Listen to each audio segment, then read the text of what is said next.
Bienvenidas y bienvenidos. ¿Qué significa pensar en América desde América? En este podcast nos acercamos a la vida, la obra y el pensamiento de Rafael Landívar, una voz que desde el siglo XVIII imaginó el territorio, la naturaleza y la identidad de este continente con una mirada que aún hoy nos interpela. A través del diálogo con especialistas, exploramos no solo su obra, sino las preguntas que sigue abriendo en nuestro presente. Esto es Rafael Landívar, entonces y ahora. ¡Comenzamos! Hola, ¿qué tal? Hoy tenemos como invitada a Luisa González Raige, quien amablemente va a platicar con nosotros desde su campo, que es la filosofía, la naturaleza. Así que bienvenida, Luisa. No sé si quisieras comentarnos algo antes de empezar el podcast en sí. No, pues nada, hola a todos quienes nos escuchan. A ti, muchas gracias por la invitación. Bueno, pues les vamos a contar un poco de Luisa González Raige. Ella es guatemalteca, artista, profesora en Historia del Arte, licenciada en Educación y magíster en Filosofía. Realizó estudios de maestría en Historia, un posgrado en Neurociencia Educativa y una especialización en Educación Constructivista en la Escuela de Posgrado en Educación de la Universidad de Harvard. En 2022, participó en el programa La vida poshumana de los métodos de la Escuela de Verano de la Universidad de Utrecht, dirigido por la filósofa Rosy Braidotti. Es doctoranda en Teoría Crítica por 17, Instituto de Estudios Críticos en la Ciudad de México. Es catedrática universitaria de Pedagogía y Filosofía y ha impartido numerosos cursos y talleres sobre prácticas artísticas. Ha publicado artículos académicos y columnas en diversos medios, 3 guías pedagógicas sobre enseñanza a través del arte y una guía para la incidencia política desde estrategias creativas. Es autora de los libros Desobedecer con alegría en Actuar Pedagogías Poshumanas de la editorial Cara Parents en 2024. Una habitación compartida, hijas, madres y hermanas en el archivo de la IDFOPA, Celsius 232, también del 2024. Es coordinadora de No me quise quedar al margen, los textos sobre literatura de la IDFOPA, editado por Mónica Alvisures, también de la editorial Cara Parents en 2024, y es compiladora y editora de los Cuadernos Asturianos 3, Miguel Ángel Asturias a través de la IDFOPA, coordinado por Lucrecia Méndez de Penedo, también publicado en 2024 por Cara Parents. Actualmente coordina las maestrías en Literatura Hispanoamericana y Filosofía y la producción editorial de la Facultad de Humanidades de la Universidad Rafael Landívar. Así que bienvenida, Luisa, qué gusto platicar contigo. Y es bien interesante retomar el tema de Landívar y las preocupaciones alrededor de él desde una visión más contemporánea de la filosofía, que es algo que creo que ha hecho falta en los campos de estudio landivarianos actuales. Así que bienvenida. Vamos a empezar con una pregunta, pues como para situarnos, y es, desde tu campo de trabajo en la filosofía, ¿cómo se piensa hoy la relación entre el ser humano y la naturaleza? La historia de la filosofía ha pensado de maneras muy diversas, complejas e incluso contradictorias esto que hoy llamamos la naturaleza. Y entonces, incluso pensar en un término filosófico consensuado de naturaleza en el tiempo actual es bastante complejo. Pero más bien, en términos generales, lo que hemos llegado como culturas y sociedades occidentalizadas en este siglo XXI, atravesado por el capitalismo avanzado y tantas otras complejidades, la naturaleza es entendida como este conjunto de entidades y procesos que están separadas del ser humano y que pueden ser medidas, observables y documentables o verificables también en cuanto a poder describir sus comportamientos. Eso es principalmente lo que la ciencia contemporánea también hoy piensa como naturaleza. Sin embargo, desde la perspectiva filosófica, pues ya hay muchos abordajes que problematizan justamente esa noción de naturaleza, no solo yendo a la historia de diferentes nociones que dieron paso a esta, y podemos hacer referencia a ellas también en un ratito, sino sobre todo desde la perspectiva de cómo cierta manera de entender la realidad participa de la materialización de esa realidad, cómo cuando nosotros nos referimos ya de entrada a la naturaleza como aquello que necesariamente existe por fuera o separado de la humanidad, del entorno social o de lo cultural, eso ya produce cierto tipo de relaciones con efectos directos en la realidad concreta, ¿no? Es como el tejido del mundo también se produce en cómo nos relacionamos con ese mundo. En ese sentido, entonces, muchas de las visiones más críticas, por ejemplo, las áreas con las que yo he trabajado en los últimos años, que serían las visiones de los posthumanismos, los nuevos materialismos, herederos también del ecofeminismo y de las teorías críticas del racismo, del antropocentrismo, del especismo, lo que plantean es justamente que en esa división entre naturaleza y cultura, entre lo humano y lo no humano, podemos encontrar en buena parte muchas de las causas de la emergencia climática que estamos viviendo en la actualidad y pues todas las desigualdades que están involucradas también en ese fenómeno. Gracias. Y justamente pensando en cómo se han problematizado esas relaciones, creo que o me llama mucho la atención como desde todo ese marco que has planteado, ¿qué tensiones o problemas te parecen más urgentes en el contexto contemporáneo, especialmente frente a situaciones como la crisis climática o la idea de la extinción, por ejemplo? Pues ahí todo parece urgente. De entrada, ya no se habla tanto de crisis climática, sino de emergencia climática, ¿no? Es el término que se está utilizando también para mostrar esa urgencia, ese nivel extremo al que ha llegado este impacto, ¿verdad? En la transformación ecosistémica y en la extinción masiva de especies.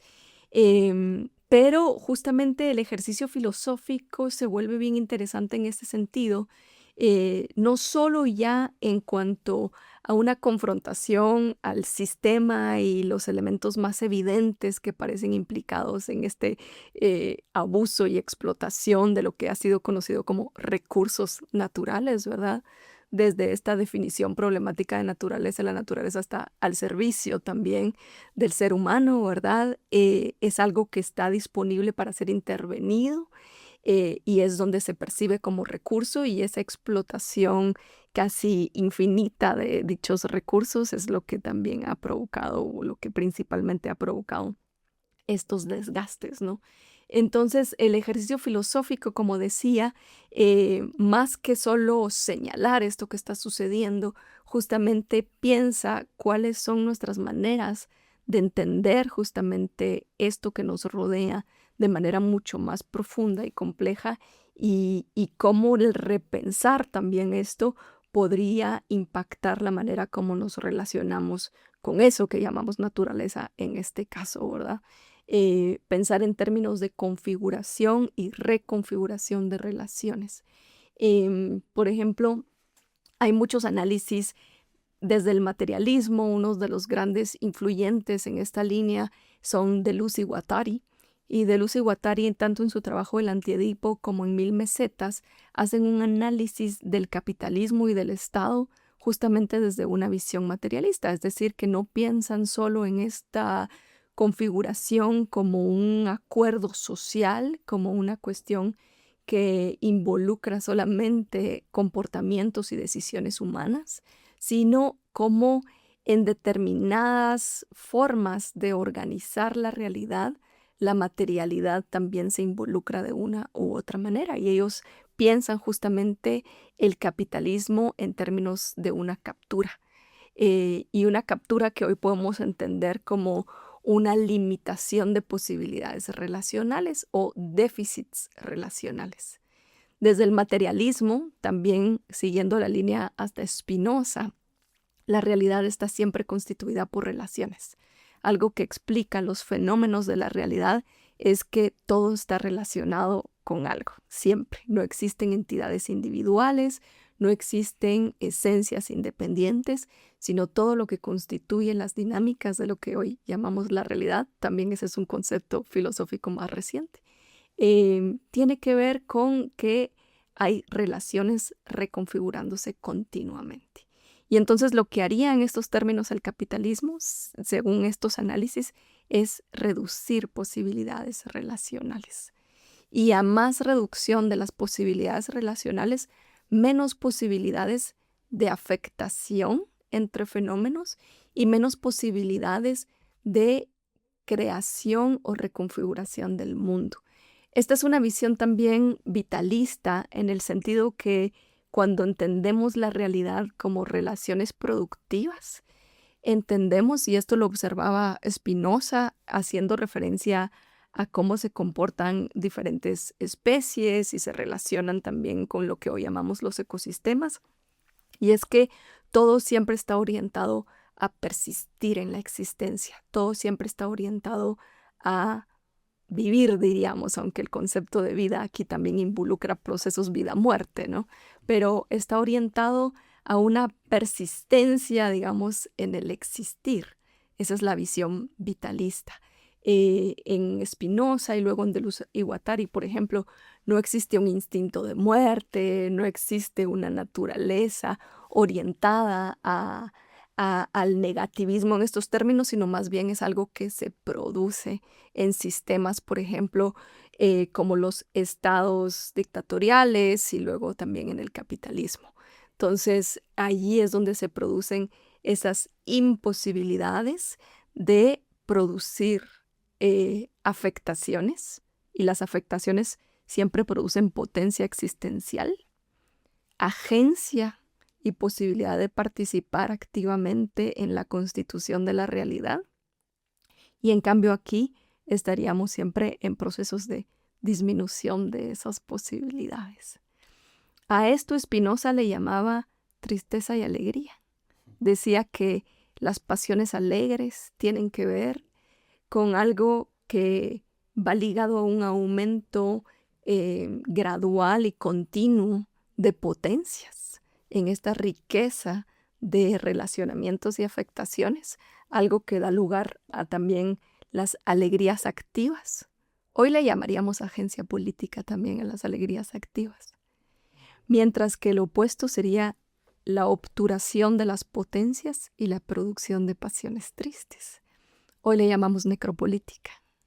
Y si entramos un poco ya a Rafael Andívar, que es el objeto por el que nos reunimos, si tomamos un texto como Rusticatio Mexicana, que describe y celebra el espacio natural americano, ¿qué tipo de lectura filosófica contemporánea podría hacerse de esa representación de la naturaleza? Sí, ahí hay un montón de riesgos que se pueden correr, pero eso no quita que sea interesante retomar la lectura de un trabajo como el de Rafael Andívar y notar qué se está entendiendo por naturaleza ahí también, porque como decía hace un ratito, el concepto de naturaleza es algo bien, bien reciente, sobre todo en los términos que nosotros lo entendemos hoy. Entonces, en ese sentido puede ser interesante seguir esa línea. Y en otro sentido, de la mano de la perspectiva que estaba mencionando y que me interesa seguir, es bien fascinante en la lectura de autores como Rafael Andívar y otros autores, incluso anteriores, irse hasta la antigüedad, incluso desde una perspectiva historiográfica seria, ¿no? Sin cometer demasiados anacronismos, es ir notando qué tipo de relaciones se producen en esos modos de nombrar la realidad y qué efectos tendrían esas relaciones en esa realidad. Por ejemplo, cuando nosotros nos vamos, y voy a dar así un pequeño giro histórico para regresar a Landívar, porque Landívar además tiene varias influencias en sus nociones de naturaleza, ¿no? Ahí sí nos obligaría primero a dar un paso atrás y a recordar que lo que Landívar está llamando naturaleza no tiene absolutamente nada que ver con lo que nosotros llamamos naturaleza. Ni esa definición normativa que te di al inicio de la naturaleza, ni muchas otras que se exploran en la actualidad. Por ahí hay algunas con las que dialoga más que con otras, pero el ejercicio también de la historiografía es muy interesante y en su diálogo con la filosofía es fascinante porque nos obliga a adentrarnos desde la total extrañeza. como una total desfamiliarización. Si estamos leyendo a estos autores del siglo XVIII, XVII o anteriores y sentimos que sabemos de qué están hablando, probablemente los estamos leyendo mal, ¿no? Probablemente sí estamos siendo anacrónicos, probablemente estamos imponiendo nuestro concepto de naturaleza. Entonces eso sería como una cautela muy, muy grande. A mí me interesa más que imponerles otras teorías, es utilizar, por ejemplo, la visión espinosista, delusiana, neomaterialista como un método de aproximación a estas lecturas. Es decir, preguntarme qué hace este sentido de naturaleza en un Landívar y cómo afecta, cómo produce relaciones, cómo se inserta en dinámicas de producción de realidad. Y entonces ahí es donde me interesa dar un pequeño giro histórico, por ejemplo, porque si nosotros entendemos que la noción de naturaleza es algo, es una noción histórica situada, producida en un lugar y en un momento muy particular, también podemos encontrar cuáles son otras nociones que se utilizaron previamente, que nosotros tal vez las utilizaríamos hoy o las traduciríamos como naturaleza, pero nombraban otra cosa. Y una muy importante que muchas veces se ha equiparado al término de naturaleza es la de physis en la antigüedad griega, ¿no? Physis se habla muchas veces, ¿verdad?, de que en el trabajo de Aristóteles denota la naturaleza, de ahí viene su trabajo de la metafísica y todo un cuerpo también de trabajo filosófico que fue tan influyente en la Edad Media y para adelante, ¿verdad?, relacionado a la naturaleza, entre comillas, ¿no? De entrada, otra complicación es que lo que nosotros hoy nombramos como conceptos no existen en la Grecia antigua, no existen los conceptos. Physis es una figura retórica. Entonces esa indagación nos lleva después a, por ejemplo, el libro 10 de las leyes de Platón. Y Platón escribe en este libro que él no está de acuerdo con esta escuela de los perificios o los perificis, ¿no? Porque son unos materialistas y unos ateos. No han entendido la realidad, ¿no? Y entonces, ¿qué significa esto? Platón está pensando que la explicación última de la realidad está en el mundo de las ideas. Es una visión trascendente. Está afuera de la materialidad concreta. Pero hay otros que creen que está dentro de la materialidad misma. Entonces, estos materialistas van a ser justamente los presocráticos. Y luego más adelante es interesante porque hay una serie de trabajos que se van recogiendo y que se van a resaltar mucho en la época de Alejandro, que se van a llamar los trabajos de la historia perificis o la obra de los perificis también. Y ahí se dan cuenta, por ejemplo, que cuando estos autores firmaban o titulaban su trabajo, siempre utilizaban esta noción. Y entonces ahí podemos acercarnos también, entonces están hablando de algo que podríamos llamar naturaleza, pero realmente con una definición muy diferente.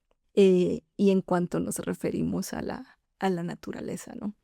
Lo interesante es que luego Aristóteles va a ser interpretado y leído y reinterpretado múltiples veces, ¿no?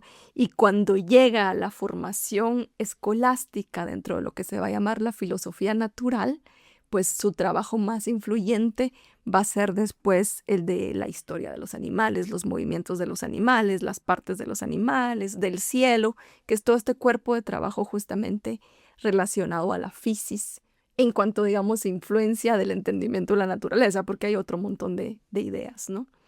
Pero hay un movimiento también que hizo Aristóteles, ya después de esta visión presocrática de la physis, que fue que hizo una distinción entre physis y nomos. Para Aristóteles, por un lado, está este mundo, entre comillas, natural o de las dinámicas o de los devenires de la realidad, y por otro lado está el mundo de las leyes humanas, el mundo cultural, diríamos hoy, ¿verdad? Y las dinámicas políticas y sociales que rigen las relaciones en la urbe. Y entonces, a partir de Aristóteles hay este primer movimiento, ¿no?, de división entre lo que hoy llamaríamos lo humano y lo no humano. En los presocráticos eso no existe. los seres humanos participan del devenir de la realidad de la misma manera que todo lo demás. Aristóteles también refiere a 2 tipos de naturaleza, a la naturaleza del tipo zoe y bios. Zoe es lo que el filósofo italiano contemporáneo Giorgio Agamben nombra como la vida desnuda. Es como el impulso vital propio de todo lo vivo, humano y no humano, ¿verdad? Sería el instinto de sobrevivencia, la fuerza de existir, que es algo muy básico y muy elemental, dice Aristóteles. Pero luego está bios, la vida como bios, que es más cercano a lo que nosotros solemos entender hoy cuando pensamos en términos de relación con la naturaleza, que es lo que distingue justamente a lo humano de eso otro. Porque el humano, entonces, ya recogiendo la noción de nomos, ¿verdad? Y su capacidad de organizarse socialmente, de desarrollar culturas, de tener un pensamiento racional complejo, ¿verdad? Entonces, está en otro nivel de existencia. Eso es lo que plantea Aristóteles. Y está siendo un poco larga, ahorita voy a tratar de cerrar esta vuelta. Lo interesante es cómo entonces esto nos permite pensar que estas nociones de naturaleza pues son situadas históricamente y en muchos casos también ello implica que podrían haberse dado o podríamos haberlas heredado de otro modo, ¿no? Pensar, por ejemplo, qué hubiera pasado si en lugar de que se recogiera de la manera que se hizo en la filosofía natural, escolástica, este pensamiento más jerárquico de la realidad de Aristóteles, se hubiera recogido una noción más presocrática, ¿no? Por ejemplo. Y luego otra gran influencia que va a haber en este entendimiento temprano o la conformación de lo que vamos a llegar a entender como naturaleza eventualmente, aunque bastante también problemática para la visión científica contemporánea, es la Enciclopedia de Historia Natural de Plinio el Viejo, ya en el año 70 después de Cristo. Primero fascinante, luego problemático también de Plinio el Viejo, es que su historia natural incluye tanto descripciones de especies, de animales, de plantas, de dinámicas geológicas, de cuestiones ligadas al clima, como de cuestiones sobrenaturales y maravillosas, ¿verdad? Como poblaciones monstruosas y extrañas que supuestamente habitan en los confines de las fronteras que se conocen hasta el momento, ¿no? Lo interesante es que en esta noción de naturaleza o de descripción de lo que existe, no existe un criterio como el actual que separa lo verificable o lo certero de lo desconocido y misterioso. Aquí todo entra por igual. Para la visión de la época, registrar lo desconocido contaba como conocimiento y era un conocimiento igualmente valioso. Pero algo que va a hacer Plinio, y ahí va a estar un encuentro también entonces particular entre Aristóteles y Plinio en la formación escolástica medieval, es que Plinio ya hace una catalogación también a partir de recoger, por supuesto está recogiendo mitos, historias y conocimientos que se comparten a lo largo de todo el Imperio Romano. Pensemos también todas las diferentes sociedades y culturas que abarca el Imperio Romano y todas las apropiaciones también culturales que hizo, ¿no? Entonces Plinio piensa ya en términos no solo jerárquicos, sino, por ejemplo, toda esta colección de monstruosidades les sirven también para hacer una distinción entre lo que es normal o normativo en cuanto a modelo de humano y lo que no.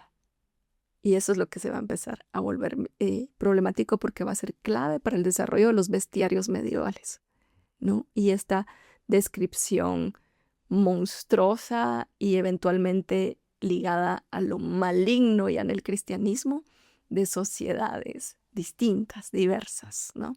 Luego también asignarle un valor moral a los animales. Plinio lo hace en su enciclopedia y eso va a ser tan influyente desde la Edad Media hasta el siglo XVIII, ¿verdad? La formación de una persona como Rafael Landívar. Entonces esto nos permite también ir notando cómo esto que Landívar está nombrando naturaleza a lo largo de su poema es algo muy particular. No tiene nada que ver con lo nuestro para empezar, si bien compartiría algunas nociones, está separado de los seres humanos. El ser humano no es parte directa de esa naturaleza, sino le fue entregada para su explotación. Pero ya también en el momento de Landívar hay un elemento fundamental que es el de la contemplación. La contemplación de la naturaleza como una forma de acceder a la trascendencia de lo divino, ¿verdad?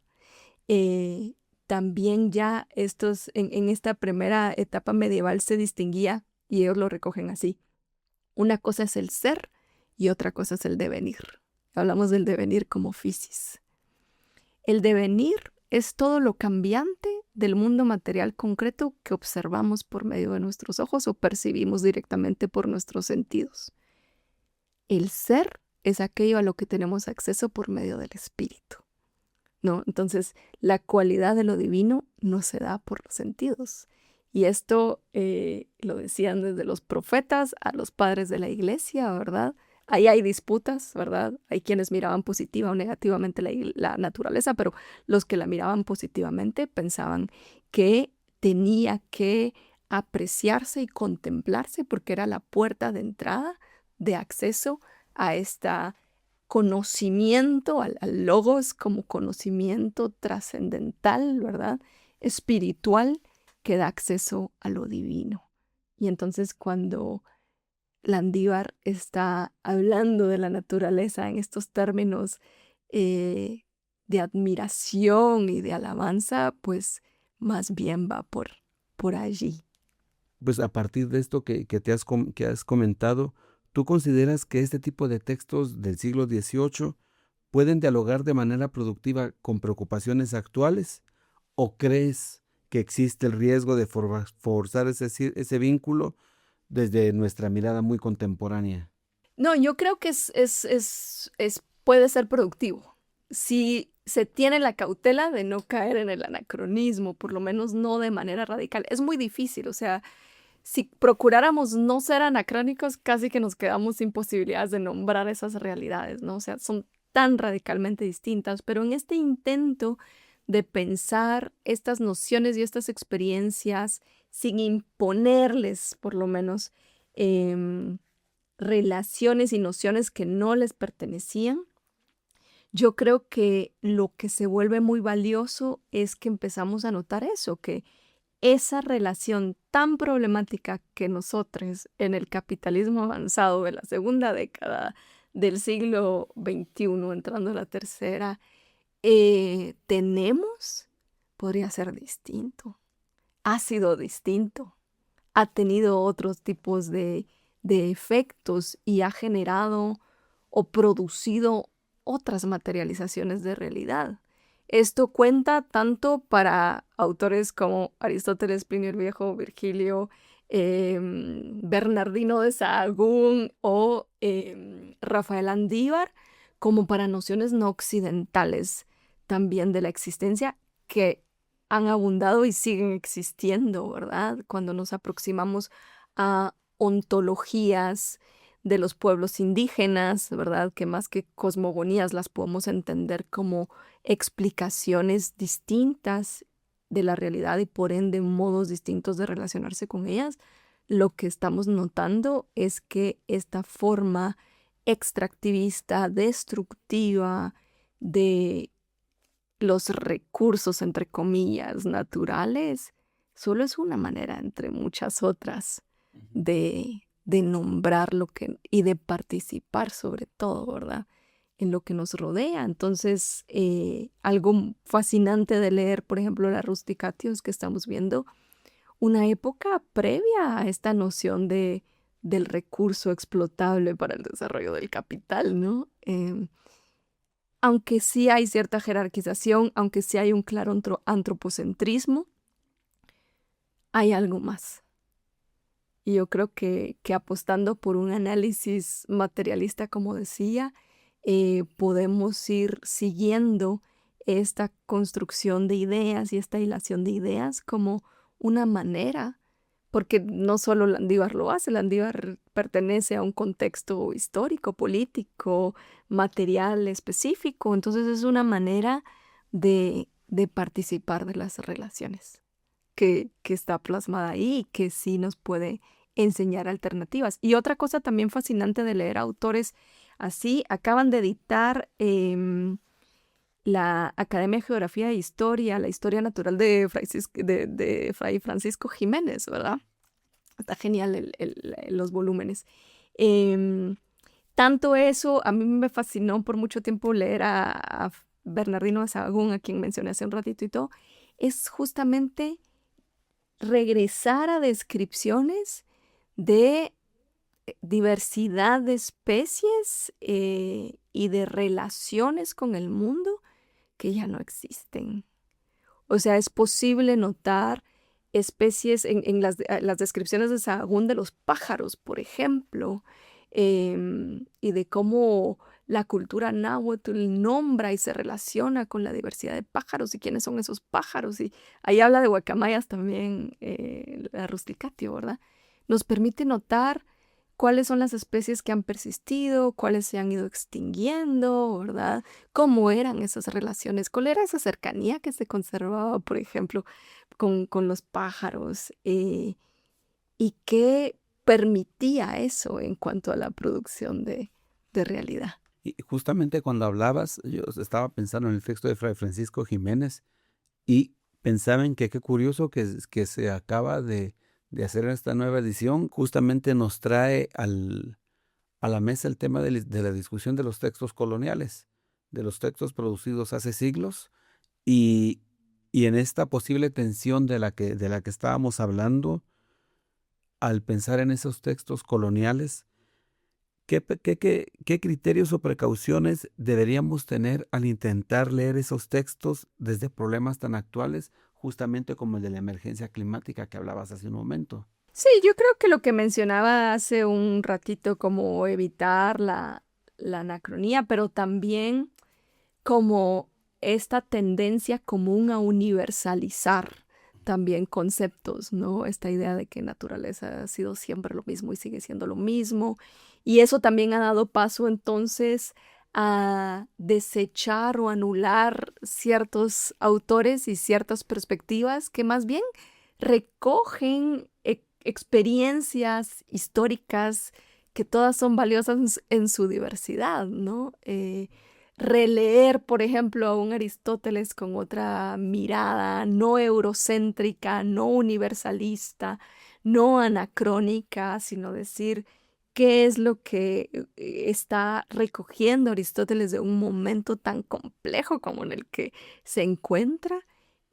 Yo creo que nos permite justamente asomarnos a esas otras posibilidades de hacer mundos, y en un Plinio donde la imaginación y la realidad son por igual parte de la enciclopedia de historia natural, nos invitaría también a pensar cómo sería si el pensamiento dominante de construcción de conocimientos contemporáneo le diera más entrada a la imaginación. ¿Qué otros mundos podríamos estar imaginando más que solo describiendo y explotando? Estoy pensando en Volpi, por ejemplo, que hace una historia de la imaginación, ese tipo de textos. Qué buena visión, ¿no? Bueno, y finalmente, Luisa, ¿qué puede aportar hoy la filosofía en diálogo con la literatura para replantear nuestra forma de habitar el mundo frente a estos desafíos globales? Sí, yo creo que, y no solo en diálogo con la literatura, sino una demanda, y me preguntabas hace un rato también como qué habría que hacer o cuáles son estos temas urgentes, pero más que la urgencia en sí misma, una posibilidad de responder o atender estas complejidades es la de empezar a pensar cada vez más desde una perspectiva intero-transdisciplinar, ¿no? Justamente darnos cuenta que esas limitaciones disciplinarias, yo hacía referencia hoy a una lente científica que habla de describir, medir y explotar, en ciertos términos, pero ¿qué pasa cuando eso entra en diálogo con filosofía, cuando entra en diálogo con literatura, con el elemento imaginativo también que traías de Volpi ahorita? Y el transdisciplinar quiere decir también por fuera de las disciplinas, ¿no? Reconociendo que hay múltiples formas de conocer y producir realidad que no se insertan dentro de los marcos disciplinares occidentales o herederos de la visión occidental, de los que se puede también aprender, ¿verdad? Las filosofías del buen vivir, por ejemplo, ¿verdad? A mí me gusta pensar recogiendo un término que plantea la antropóloga peruana Marisol de la Cadena, en la importancia de considerar una pluralidad ontológica. ¿Sí? Esto no es multiculturalismo, no es que cada quien cree lo que es propio de su cultura y de su realidad, sino es que existen múltiples modos de realidad, y en estos múltiples sentidos de realidad se tejen múltiples mundos incomposibles, a veces diría Deleuze, ¿verdad? Porque no necesariamente son coherentes entre sí, pero eso no quiere decir que no puedan existir a la vez y no puedan relacionarse.